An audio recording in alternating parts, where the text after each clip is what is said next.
Alright, you take 395 north and take it all the way up to Road 47, and that's directly across from the historic site, which is on the left. So you see a sign that says historic site, and directly across 47, keep going straight, go over the first cattle guard, and drive in quite a ways, and you're going to get to a fork in the road. So you have a sign that says 395, I believe, to the right, and then some other signs that tell you which way to go up into Lassen. So you drive straight through there, and there's a fork in the road, and you veer to the left, straight into the left, and that will just take you right clear on up into Lassen Creek. You can't miss it.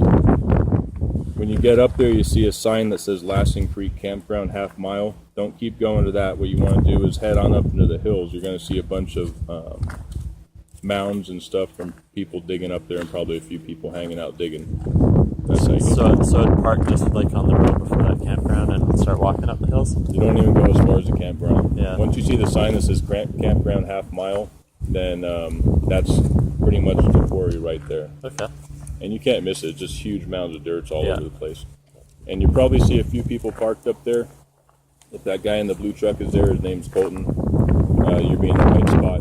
And then what you're looking for is just a large open pits that you got to dig. Okay.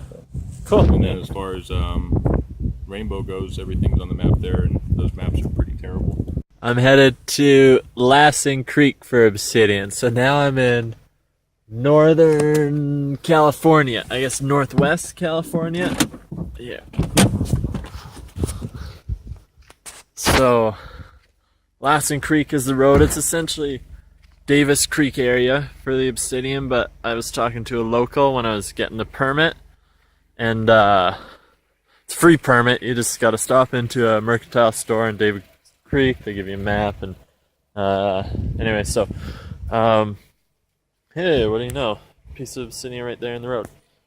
So he told me that he doesn't even bother going to Davis Creek anymore because the vibrant, like, electric blues are over here in Lassen.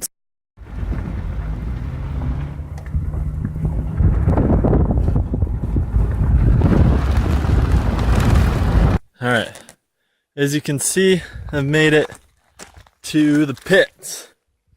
So what you see here, all that glass down, that's obsidian laying around. But I'm here for a special kind. There's no mahogany, no silver sheen, stuff like that I've seen. It's all like this electric. Well, it's pretty much all black, but what I'm here for is the electric blue. And all these mounds, that's from people moving dirt all by hand. So the idea here is that I'm looking for color, right? And it's far and few between, but not too bad here. Here's where I'm digging now, because I can tell these are fresh pits, right? I go along and I can find out which pits are fresh and also the deepest. So it's currently where people are willing to work, and they've done most of the work for me. So the idea here of what I'm looking for, I probably have a couple in my bucket. Yeah, so let's see if I can catch this shimmer in the light. It's not that the white from the light bouncing off, but intrinsic in the stone, there's banding which refracts the light and gives off the color. This is one I picked up while I was walking. I can see in the dust is showing it to me, but there's banding along there, all those horizontal layers. Those are promising to me. Watch out, because I already cut my thumb once here. So what I do is I take my hammer chisel. Let's see if I can sit down and do this. So hopefully you can see, basically I hold it somehow, and I'm going to tap it and get a window in and see if I can see any color. That one wasn't deep enough because the dark bit of banding right there, it doesn't start till up higher, that's why. So I'll chisel it one more time. Ooh. So there we go. Hopefully you can see that. There's a nice rainbow in there. Yeah, so I'm gonna take this one. Alright, so I essentially just keep chiseling away at this till I'm picking out boulders. Trying not to hurt myself by getting a shard in the eye or anything.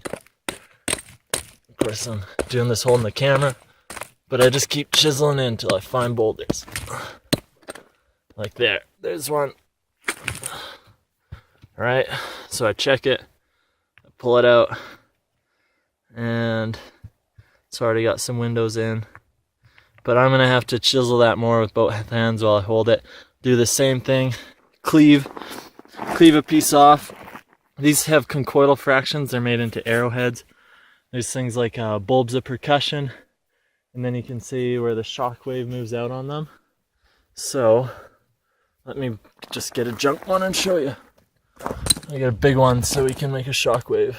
All I'm doing is just chiseling it. Usually when I hit it, I pick an edge, like either a point like that that's going to break off, or of course I try to go with the banding, or something so that it's going underneath. Like here, the stone angles a bit downwards this way, so I'm going to tilt it and I'm going to strike it from up top there, so the vertical bit chisels a flake off.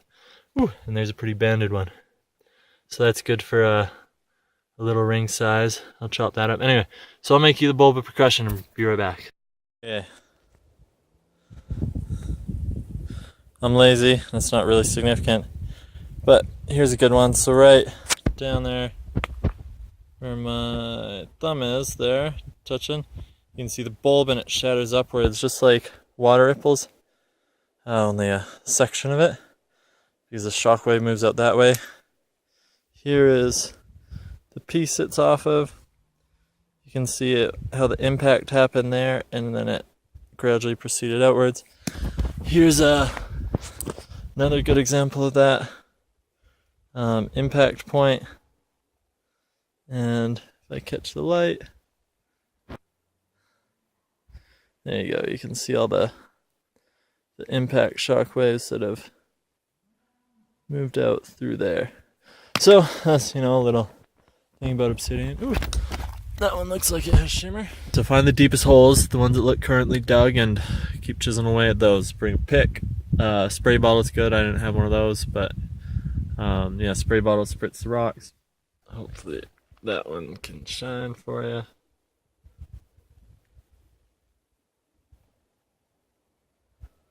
Let's see. Alright, I want to show you the Obsidian.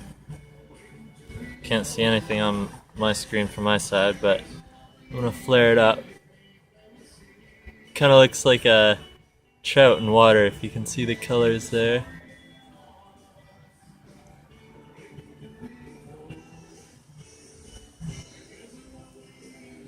Oh yeah, you can see the gold in that. I can see it on the screen. So that's what that one looks like, some gold and pink. Here's some purples and some blues. Doing it in water because it helps show the colors better. So started slabbing it. I got more cutting to do. There's some nice blue, kind of like a peacock blue.